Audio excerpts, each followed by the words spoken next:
Pode eu começar aqui fazendo uma recomendação para não mandar mais o Tássio para negócio de longe, porque aí ele não pôde participar, o rapaz chegou se acabando de fome aí. Tá entendendo? Teve que almoçar, lógico, porque senão ele dava um piripaque aqui, entendeu? Aí mandar o Tássio só pode fazer matéria dentro do território teresinense. Ele não pode ir nem para o interior e nem para qualquer outro estado. Porque tem a participação e tal, não pode, entendeu? Por exemplo, depois de séculos, com exceção das férias, ele não participou hoje, aí fica difícil o negócio, complica, né? Quer dizer, quantas vezes, eu nem me lembro da última vez que eu tinha dado boa tarde, tá? Seja bem-vindo. Porque eu tinha falado com ele antes, né? Boa tarde, Douglas, boa tarde a todos. Fomos eu, aquele seu amigo lá da Paçoca. Aproveitou alguma coisa lá? Tinha alguma coisa, Tássio? Não, só água, mas... Só poeira. Muita notícia importante, vamos trazê-las aqui. Deve ter comido muita foi poeira lá, viu? Exatamente. O sapato dele tá bonito. Tá vendo as fotos aqui. Edna Maciel, nossa primeira dama, boa tarde, seja bem-vinda. Boa tarde. E o meu amigo João Magalhães, com quem eu falei agora, bem-vindo também. Bom, falando em Timon, o Tássio foi lá, e o que teve lá em Timon, né? Lá em Timon esteve o ministro dos Transportes, Renan Filho, na manhã desta quinta-feira, foi fazer uma vistoria técnica aos serviços para asfaltamento da BR-226. Tássio foi lá, acompanhou os detalhes e mostra agora para você. Meu avô, com mais de 70 anos que mora aqui, faleceu sem ver essa BR. Era o sonho dele. Mas nós que estamos vivos, estamos vendo esse sonho acontecer, certo? É uma obra que vai trazer desenvolvimento para a nossa região. Com certeza, muitas coisas irão mudar. E é um sonho de muitos anos, mais de 40 anos que esperamos essa BR ser concretizada. E agora, com certeza, a gente está vendo o sonho ser realizado. A emoção e a voz embargada do senhor José Maria, morador do povoado Três Corações, zona rural de Timon, representa o sentimento da população da região.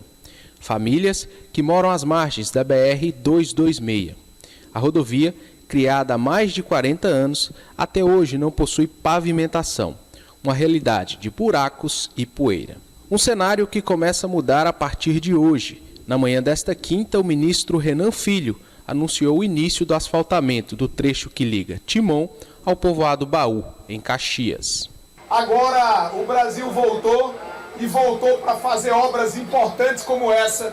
E se a obra, governador, esteve andando lentamente ao longo dos últimos anos, porque o governo federal não tinha as condições de tocar, com o presidente Lula, nós reiniciamos as obras em abril, em maio, e vamos trabalhar duro para entregar a BR-226 100% concluída até o mês de dezembro ainda desse ano. A obra é fruto de uma emenda parlamentar do senador Marcelo Castro, do Piauí, e representa união política entre os dois estados, como ressalta o governador do Maranhão, Carlos Brandão. Não posso deixar de dar um destaque especial ao senador Marcelo Castro, que destinou, enquanto relator do orçamento, destinou 118 milhões para que esse sonho fosse realizado. Serão investidos 120 milhões na obra, que inclui também o contorno rodoviário de Timon. A expectativa do ministro é até dezembro entregar a nova rodovia. Para a prefeita de Timon, Dinair Veloso, junto com o asfalto da rodovia 226, vem também a esperança e o progresso econômico para a cidade. Representa muita alegria e representa esperança de ver uma BR dessa tão esperada por muitos maranhenses, nordestinos, e que aqui será um canal de desenvolvimento, um canal que vai trazer muito desenvolvimento econômico e social. Eu queria muito saber, vou até dar uma olhada na internet aí, queria muito saber qual é o discurso da oposição na Câmara Municipal de Timon, não é? Porque, rapaz, aqui em Timon tem desfilado mais ministro que em Brasília, viu? Já foram 10. 10 já, né, Tássio? Só esse ano. Só esse ano. Todos entregando obras, entregando serviço, entregando benefícios para a população timonense. Queria saber o que é que a oposição lá na Câmara tem para falar da prefeita Dinair Veloso, né? O que acha importante de um gestor público, né? E aí nós estamos nos referindo aqui à prefeita Dinair Veloso, a prefeita de Timon, mas eu falo de um gestor público de um modo geral. O que eu acho admirável é o gestor público, como é o caso da prefeita Edinei Veloso. Se vê que teve uma visita aí, tá? Se eu não lembro qual foi, que mandaram lá mandaram lá um boi de piranha para atrapalhar.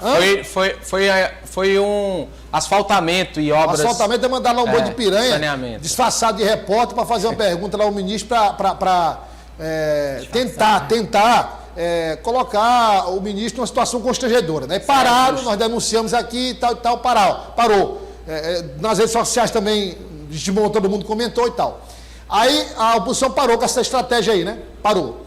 Aí, mais de 10 ministros, quer dizer, eu acho admirável, porque a prefeita Veloso é atacada, não é? É atacada. Eu estou em alguns grupos de Timon, e eu não participo de grupo de WhatsApp ativamente no sentido de debater político, né? O que eu tenho a dizer, em termos de opinião, eu digo nos locais onde eu trabalho, que aí é minha função. Mas eu observo, às vezes, ela é atacada de forma injusta ali, dizem coisas que não tem nenhum sentido, não é? E ela mostra, como resposta, trabalho. É importante. Você não vê a prefeita, Tassi, no momento algum, ocupando a rede social para ficar batendo boca, muito pelo contrário. O tempo que ela tem, ela usa dedicado a Timon e para fazer o que ela acabou de fazer, que você registrou. Isso, é importante registrar, Douglas, que a gente esteve lá e o amigo de casa deve estar se perguntando, olha, mas o senador Marcelo Castro, destinando emenda para uma rodovia que passa pelo Maranhão, no trecho do Maranhão, é porque a rodovia 226 ela é crucial para o Piauí. É uma rodovia que sai do Rio Grande do Norte, sai de Natal, uma rodovia que é transversal ao país, ela sai de Natal e termina no estado do Tocantins, passa ali uma parte pelo Pará, corta todo o Rio Grande do Norte, Piauí, Maranhão, o Ceará também, Piauí, Maranhão, e deságua essa produção até o estado do Tocantins. Então, ela é uma rodovia fundamental para o Piauí. Por isso, esse envolvimento do senador Marcelo Castro, que esteve lá, né, e conversou com a população. E outro destaque importante, Douglas, muito se falou sobre a união de forças. Nós temos aqui no estado do Piauí, por exemplo, a 222, próximo à nossa querida Morro do Chapéu, do João, que passa na região de Esperantina, que é outra rodovia transversal fundamental para o país, que hoje enfrenta muita dificuldade, já que o trecho piauiense ou não existe ou está em péssimo estado. Então são rodovias muito importantes para escoar a produção, né, para esse trânsito pelo país, e o senador e o governador do Maranhão alegava isso. E a prova de que quando os políticos se unem objetivamente, a gente tem algo que é positivo para a população, como a do nosso amigo, o seu João, que comentava que o avô dele morava há 70 anos. As margens da rodovia que estamos vendo aí é pura terra e poeira, e esperamos que seja de fato, o asfaltamento seja de fato empregado e que a obra seja concluída. Para Timon, Douglas, vai ser fundamental, já que criará um outro vetor de transporte. A gente tem a 316 e aí teremos um outro vetor de transporte ligando Timon pela parte leste a Caxias e aí vai para outros municípios do Maranhão. Importante também para o Piauí, porque é uma rodovia, como eu disse, que corta o nosso estado e tem uma importância fundamental. Fora. Tássio, e aí, sem contar, obviamente, o Tássio falou, em 10 ministros que visitaram Timon em um ano. Né? Nos últimos 12 meses, né? 10 ministros, falando de secretários não, são 10 ministros da República que estiveram no município de Timon. Isso mostra a força política do senador Everton Rocha, isso mostra a força política da prefeita Edinei Veloso, do ex-prefeito de Timon, Luciano Leitoa, enfim, de todo o grupo que administra Timon. Chico Leitor estava no evento. Chico Leitor também. Rapaz, isso dá uma agonia na oposição, viu? Dá assim uma tristeza. Mas tem que aceitar os fatos. Trabalho E tem um bastidor interessante, Douglas, antes da gente passar para os colegas. O ministro filho, né, de Renan Calheiros, Renan Filho, ele falava que em dezembro, se concluído, quando o Lula vier, ele, o governador Carlos Brandão e Lula vão tomar uma cachaçinha. Quem não quiser tomar uma cachaçinha para comemorar, não precisa, mas eles vão tomar, foi o que disse Renan Filho hoje na inauguração. Lá, é bom para tirar o banzeiro, viu? Você toma para dar tirar o... Então tá aí, uma BR importante, E também não é uma obra barata, viu? Não é uma obra barata, de jeito nenhum. É mais uma obra que é necessária. Eu vou chamar agora aqui uma fala do ministro do Desenvolvimento Social, Wellington Dias, e do governador do Piauí, Rafael Fonteles, para a Aida Maciel. Os dois trataram sobre o programa Piauí Sem Fome. Vamos acompanhar o que disse o ministro e o governador Rafael Fonteles. Aqui tratamos, eu e o governador do Piauí, Rafael, dizer aqui primeiro parabéns aí pelas boas agendas. Eu também estou entusiasmado com essa ideia do hidrogênio verde, toda essa pauta que você tem trabalhado de um Piauí desenvolvido de forma moderna, digital, e o cuidado com o social e com o econômico. Então, parabéns. Aqui tratamos sobre uma pauta importante, a integração entre o governo do presidente Lula com o governo do Piauí. Aqui nós temos as equipes estão trabalhando para a gente integrar tanto o programa que vai levar a condição de tirar o Brasil do mapa da fome e também o Piauí. O Brasil sem fome e o Piauí sem fome. E o programa que é para a gente celebrar um pacto voltado para a inclusão socioeconômica. O governador Rafael me alegra, já deu passo, foi na frente, já está lá com o programa para 10 mil vagas já. Então eu quero aqui lhe agradecer e vamos aqui muito em breve trabalhar essa agenda lá. Uma agenda Piauí, mas também uma agenda com o nosso presidente Lula. O governador Rafael trabalhou toda a força aqui para a gente concluir lá a nova maternidade, o trabalho dele lá para botar mais dinheiro lá no HU, que a ministra Nícia está liberando, lá o hospital de Floriano, com o doutor Marco, o doutor Francisco, todo mundo. Vamos estar juntos aqui bem integrado, não é isso? Ministro, aprendi com o senhor e com o presidente Lula a importância de ter sempre o olhar social e cuidar também da economia. Então a gente vai estar lançando em breve, com o apoio do Ministério do Desenvolvimento Social, com o apoio do presidente Lula, o programa Piauí Sem Fome. A nossa secretária, ex-governadora Regina, está empenhada com a sua equipe. Aida Maciel, tem um detalhe importante, nós inclusive conversamos ontem aqui com o coordenador do CAD Único, né? Quer dizer, o trabalho, aí você viu o ministro Wellington Dias dizendo, inclusive o governador Rafael Fonteles já saiu na frente, já adiantou, porque já há esse treinamento que ocorre, está ocorrendo agora, com gestores de todo o Piauí, de todos os municípios do Piauí, para transformar o cadastro único do Estado no mais bem estruturado do Piauí, do Brasil. E quando isso acontece, as pessoas que são beneficiadas ganham, porque ganham não só a inclusão no Bolsa Família, mas ganham prioridade em projetos como Minha Casa Minha Vida, ganham prioridades na concessão do gás, desconto da energia elétrica, não é? Nesse programa de parceria com empresas, com primeiro emprego. Então, quer dizer, o governador Rafael Fonteles adianta já a questão do cadastro único e agora com esse reforço do governo federal. Exato. Boa tarde mais uma vez aos colegas, a você, a nossa audiência.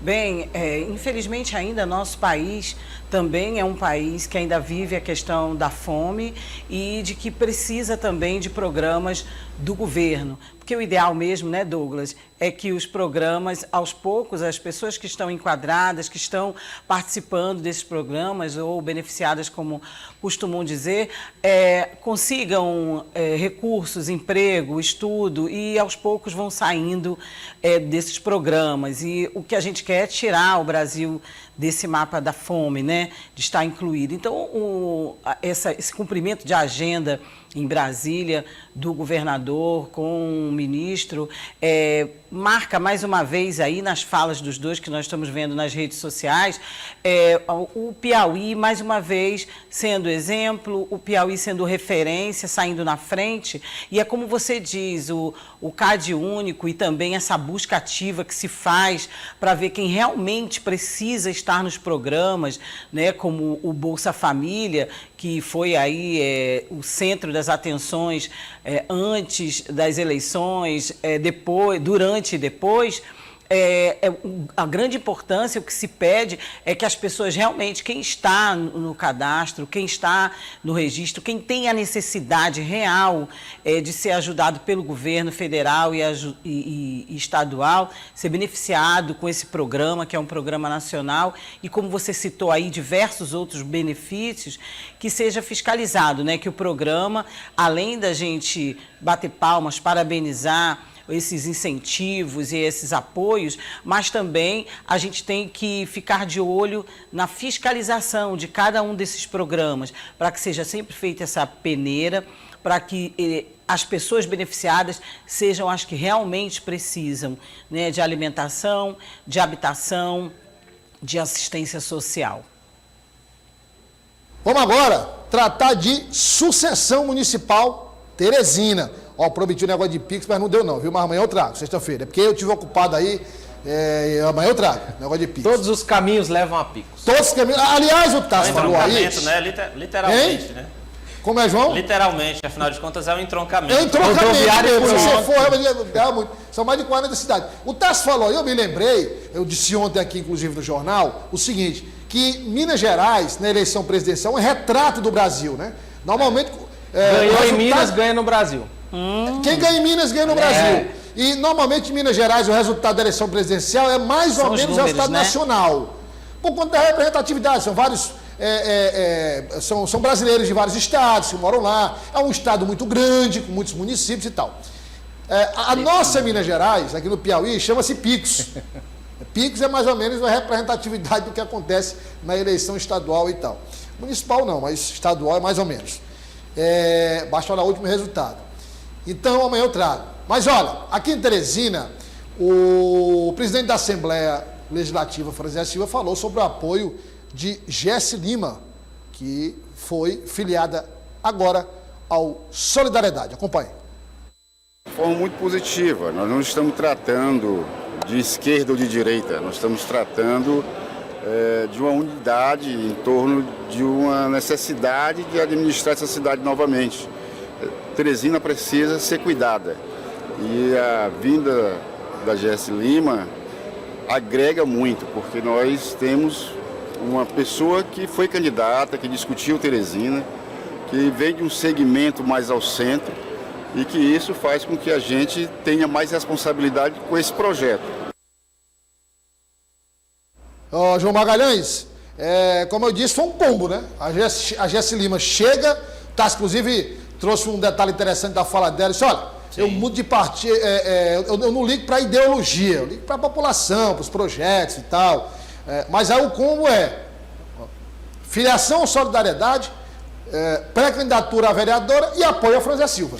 O Solidariedade, Douglas, além, claro, de ter uma chapa forte para vereador, que diga-se de passagem, tem Evaldo Gomes como expert nessa montagem das chapas, o partido também luta pelo espaço de vice, né, do Partido dos Trabalhadores ano que vem. Então, quanto mais o partido puder ser reforçado, com certeza ganha musculatura nessa disputa também. E Evaldo Gomes sabe disso, por isso que tem trabalhado para atrair lideranças para o Solidariedade, de olho em ocupar o maior número de espaços possíveis. Agora, a gente observa que a Solidariedade vai mais ou menos neste sentido. Tenta reforçar sua chapa de vereador, mas também não esquecendo a disputa majoritária. E o Solidariedade é uma daquelas siglas que já declararam apoio a Franzé Silva, né, para que Franzé seja o nome do PT na disputa pela Prefeitura de Teresina. Agora, a gente observa que a grande quantidade, vamos dizer assim, de partidos e, de certa forma, até de adesões fora do PT ao nome de Franzé, não tem garantido a ele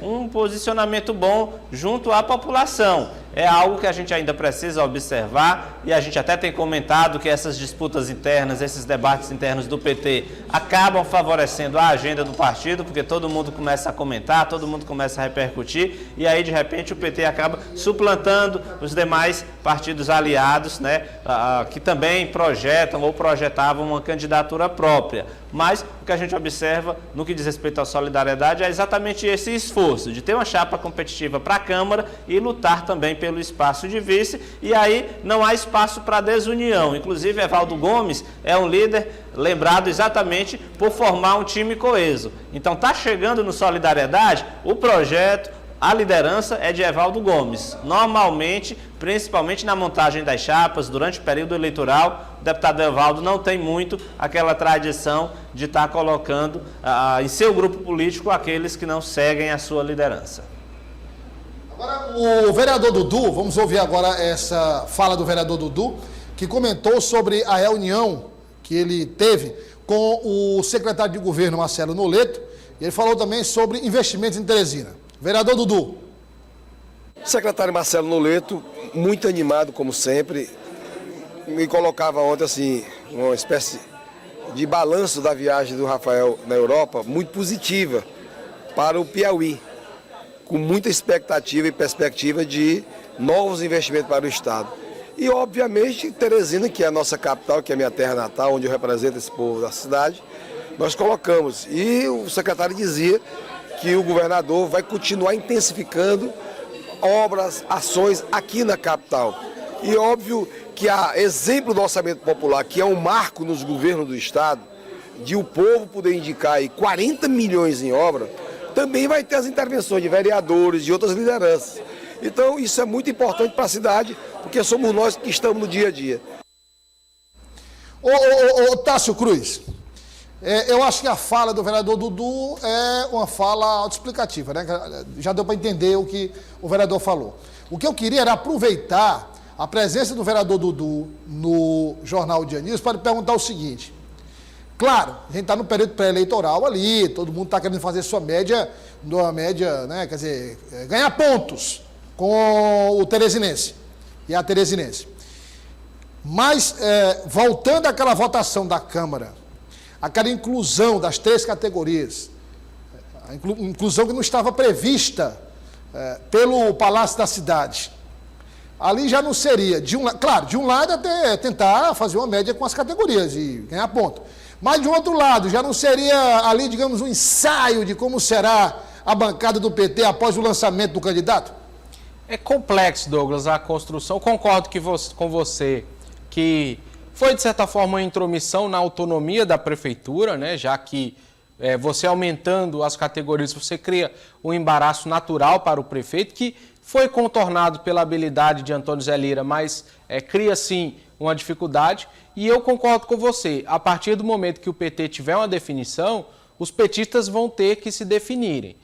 Quanto ao vereador Dudu, em especial, ele tem a indicação da Fundação Alferraz, né, que tem feito um trabalho de formação profissional muito extenso na capital, e a indicação dele, o gestor, Michael, ele tem uma ligação muito forte com o vereador Dudu, né, atua com ele há muito tempo. Então, assim, eu vejo que Deolindo e Euzuíla estão com a situação mais fácil para romper, vamos dizer assim, né, o caminho do rompimento é mais simples. Agora, Dudu não, porque tem essa ligação muito forte de uma pasta que fez um bom trabalho.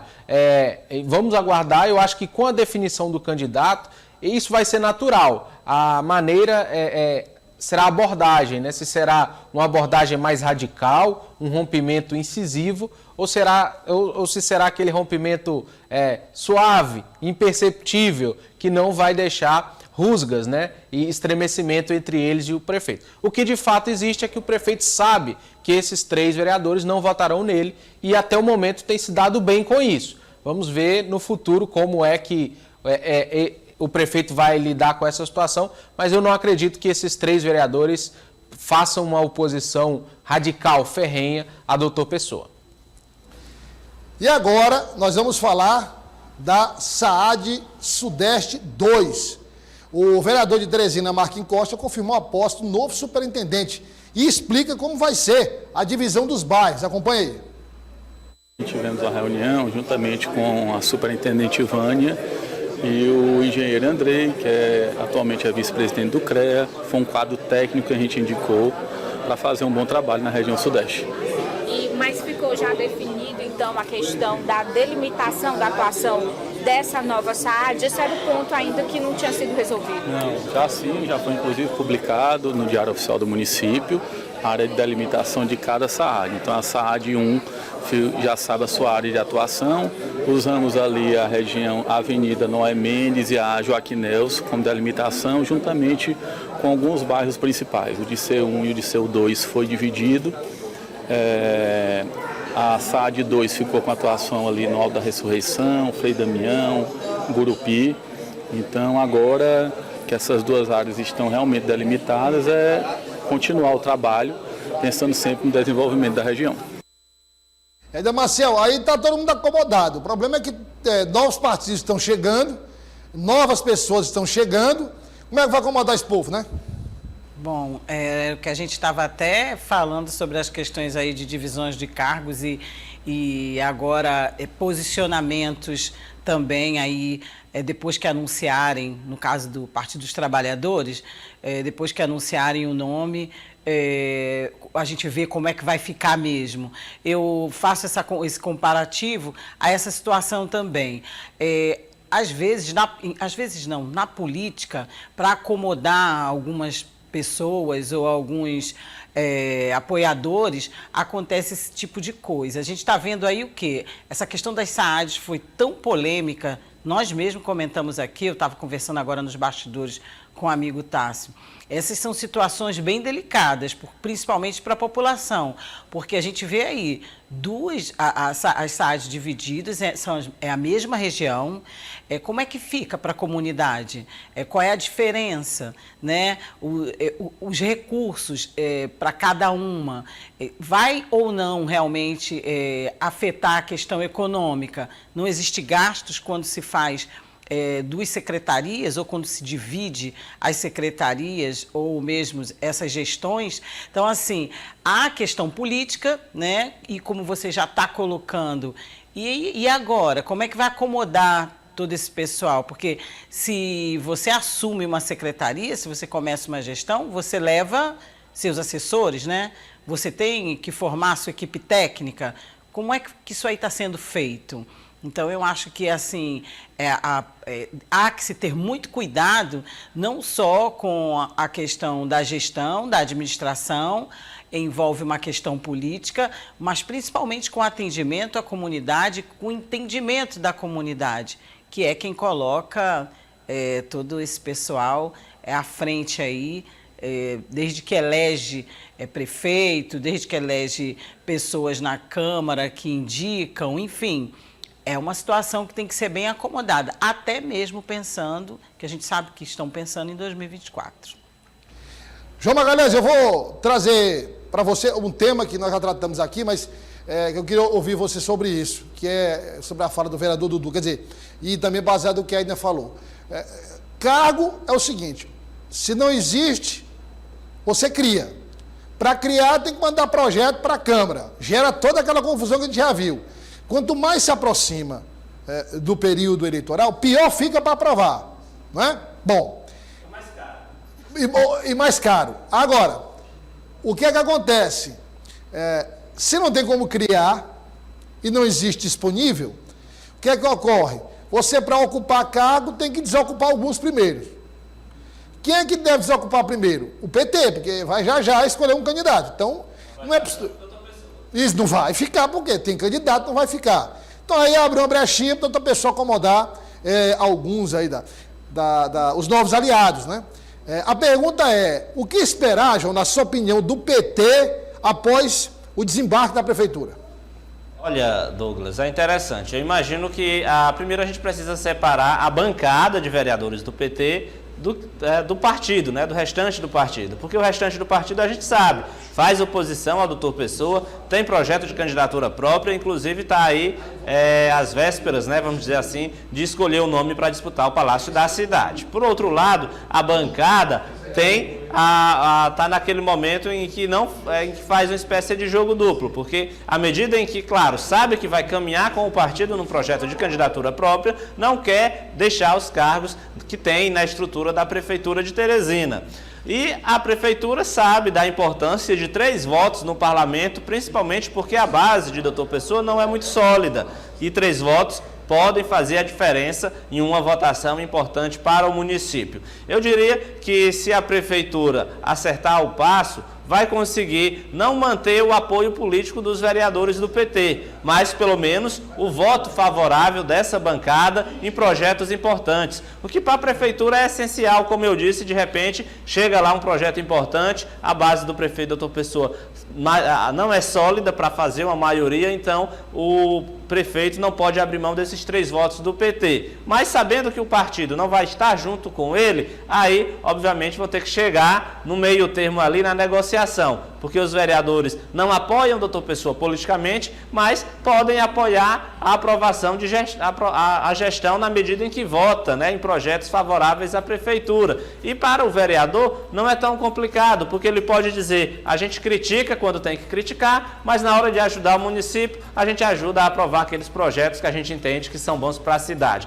Então, para o parlamentar, não é muito contraditório, não é muito difícil formular um discurso. Isso, claro, se a prefeitura conseguir saber negociar, e aí também não pode envolver cargos, porque, como você disse, cargo na prefeitura tem que ficar com quem vai apoiar o prefeito. Se é na liberação de emendas com uma determinada agilidade, isso é importante para o vereador. Se vai ser uma outra moeda de troca, certamente a prefeitura vai ter que analisar. Mas é certo que a prefeitura não pode abrir mão desses 3 votos na Câmara, porque ao longo de toda a gestão não foi construído ali. E aí, Douglas, é interessante, a gente pode até esticar esse diálogo no outro dia, porque eu acho que hoje o que ocorre é isso. A prefeitura não conseguiu acertar o passo no começo da gestão, o tempo foi passando e aí a negociação ficou mais cara. Porque para você conseguir agora o apoio irrestrito de uma bancada, e talvez não seja mais tão interessante para os parlamentares, né? O parlamentar pode dizer, olha, eu estou aqui desde 2021, só agora me procuraram? Por quê? Agora eu tenho, obviamente, outras questões a negociar, até porque ano que vem já é ano eleitoral e a gente sabe que a prioridade número 1 de cada vereador é conquistar a sua reeleição. Mas eu acredito que o caminho vai ser por aí. Aí está decidido lá que é o Republicanos, né? Sim, o Avante, né? O Avante e o Democracia Cristã. Exatamente. Que vai ser comandado pelo secretário de Finanças, Admilson Brasil, e que vai disputar lá, já está certo, para disputar no Democracia Cristã, o Capitão Roberval e Antônio Zé Lira e Bruno Vilarinho. Eles já vão lá, né? Eu estou doido para conversar com o vereador Antônio Zé Lira para saber como é que é essa divisão, né? Que são os leões, os bodinhos, os cordeiros e tal, saber como é que é essa categoria. E outra curiosidade minha, dentro do que o João acabou de falar, se é que nós vamos ter a oportunidade de ver Edilberto Borges, o Dudu, voltando a exercer o papel que o alçou ao estrelato, que é o papel de oposição lá no plenário, entendeu? Na tribuna da Câmara. Esta curiosidade eu tenho, mas nós vamos ter que esperar um pouco para saber. Você vai ficar ali no meu termo e tal. Muito obrigado. Amanhã tem comando geral, viu? Comando geral de 6 às 7 no rádio, 7 às 8, rádio e TV. Eu, Magela Lima e Chico Gomes no Papoco de Audiência. Magela Lima, Coroa Boy. Pronto, é homenagem a Aida Maciel, Coroa Boy. Sua homenagem. Rapaz, e outra coisa, é o chamado, como é que é aquele pente lá? Tipo aquele pente que ele usa lá, que o cabelo dele é pouquinho, menos do que o meu. Quem vai pra Fortaleza, estão mandando Fortaleza. Porque o Cruzeiro perdeu com Fortaleza, aí estão ainda. Rapaz, tô enchendo o saco do Tasso, rapaz, pelo amor de Deus. Suspeito de onde vem. O pente, espinha de peixe. Espinha de peixe. Espinha de peixe, só passando ali e tal. Aida Maciel, você tem uma ideia. Esse homem, quando passa agora nos bairros de Teresina, daqui a pouco ele não pode mais nem descer para fazer matéria. Tamanho assédio feminino ao Coroa Boy. Grande profissional, grande colega. Não, exatamente. Né? Jovem colega. É chamado terror da Zona Norte. Por enquanto, tá na zona. Essa parte eu não sei, não. Obrigado, Eda. João, um abraço. Boa tarde. Obrigado. Depois tem o Jornal Dia no Ar. Tô vendo aqui meu amigo Del Melo. Fica com seu amigo não, porque todo mundo é seu amigo. Quem tem amigo assim como você, com todo mundo, ninguém é. Entendeu? A verdade é essa. Meu amigo Del Melo, que é o Sonoplasta, amanhã a partir das 11h40, o jornal O Dia no Ar. A todos, muito obrigado pela audiência. Grande abraço e a gente retorna amanhã, se Deus quiser, logo após o Rota do Dia.